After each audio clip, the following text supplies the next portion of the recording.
So hello guys, আজকে নতুন একটা ব্লগে তোমাদের স্বাগত। সবাইকে অনেকদিন পরে ব্লগ করছি, নতুনভাবে ব্লগ করছি। আর এটা আমার দেখতে পাচ্ছি নতুন ক্যামেরা, এটা ব্লগ হচ্ছে কতটা স্টেবল ওটা বুঝতে পারছো। যাই হোক, বহুদিন পরে কিন্তু আবার ব্লগে এসেছি। আর এখন আমি আছি আজকে প্রচণ্ড গরমের মধ্যে, তো একটা গাছপালার মধ্যে একটা জঙ্গলে এসে গেছি। এখানে একটু ঠান্ডা ভাবটা আছে। আর এদিকে চারিদিকে দেখতে পাচ্ছ আম গাছ, এখানে একটু ঠান্ডা আছে। আর ঘরে তো প্রচণ্ড গরম, ঘাম হচ্ছে, ফ্যান চলছে তবু ঘামও হচ্ছে আর গরম, সেই জন্য এখন এখানে আছি। আর এখানে তোমাদের কিছু সুন্দর সুন্দর জিনিস দেখাচ্ছি, চলো দেখিয়ে দিচ্ছি। গ্রামের মানে পরিবেশটা অ্যাকচুয়ালি সত্যি আলাদা খুবই। গ্রামে আসলে তোমরা যেটা দেখতে পাও, প্রথমে চারিদিকে সব সবুজে সবুজ। আর এই দেখো, এই ফলটার নাম, এটা কি ফল দেখে বুঝতে পারছো? যারা বুঝতে পারোনি তাদের জন্য বলে রাখি, এটা হলো কি আনারস। এটা যেটা হচ্ছে আনারস ফল। এটা বড় হবে কিছুদিন পরে, যখন আস্তে আস্তে বড় হবে তখন এটা খাওয়ার মতন হয়ে যাবে, তখন এটা তুলে খেয়ে নিতে হয়।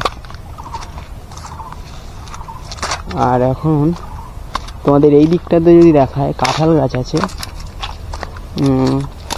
এই দিকটাতে দেখতে পাচ্ছি আনারস। আর চলো কাঁঠাল তোমাদের দেখিয়ে দিই, যারা গ্রামে থাকো তারা অবশ্যই জানো কীরকম হয় কাঁঠাল গাছ দেখতে।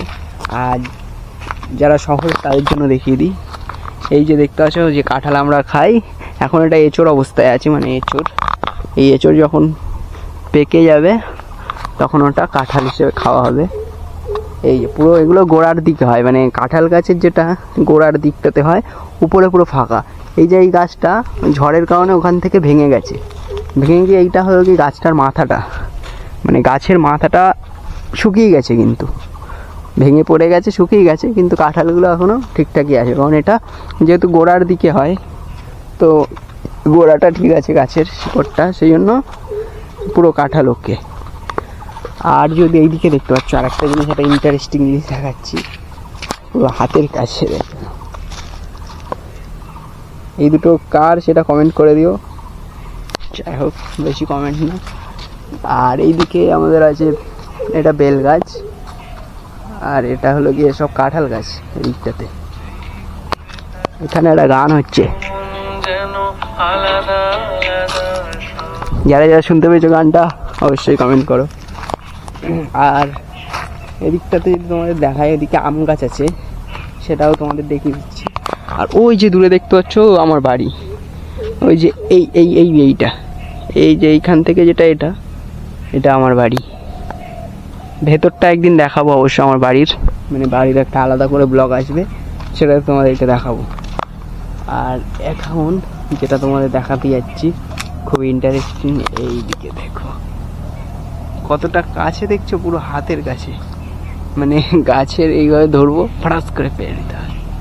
এইগুলো সব হাতের কাছে আম। মানে গ্রামে একটা আলাদা একটা অনুভূতি, সব ফল পাকড় যেগুলো আমরা শহরে মানে দেখতেই পাই না। এইগুলো আম গাছগুলো অবশ্য থাকে শহরে, আমরাও স্কুল লাইফে অনেক পেরেছি অনেক আম পেরেছি গাছে স্কুল থেকে যাওয়ার টাইমে, তো ওটা ঠিক আছে। কিন্তু এই সব গাছগুলো যেমন লেবু গাছ থেকে শুরু করে কাঁঠাল গাছ, এগুলো গ্রামে তোমরা দেখবে পুরো মন জুড়িয়ে যাবে যারা শহর থেকে এসে দেখবে। মানে আমি যেহেতু আগে বিধাননগর ছিলাম, ওখান থেকে এখন এখানে থাকছি, তো সেই জন্য এখানে পরিবেশটা আমার খুবই ভালো লাগে, সেই জন্য বারবার এখানে ব্লগ করতে আমি চলে আসি। আর এটা খুবই শান্ত, বাঁশবাগানের মধ্যে পুরো শান্ত একটা পরিবেশ।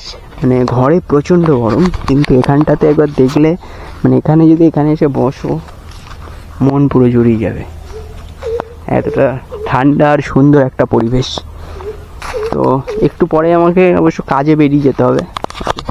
তো তোমরা যারা যারা জানতে চেয়েছিলে যে কী কাজ করি আমি, তো আমি অ্যাকচুয়ালি ইলেকট্রিকের যে কাজগুলো হয় ওগুলো করি, এবং একটা দোকানেই কাজ করি, ইলেকট্রিকের মিস্ত্রি।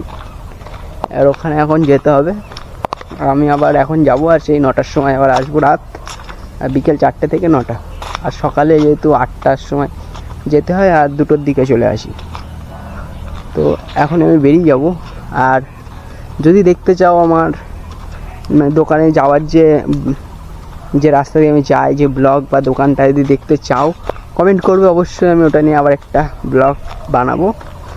আর কালকে আবার দেখা হচ্ছে এই টাইমে, দুপুরে আবার ফিরে আসছি। তো আজকের মতন চলো, টাটা বাই বাই। আর আমার ইনস্টাগ্রাম ফলো করে দিও, ওখানে কিন্তু একটু অন্য ধরনের ব্লগ আসছে।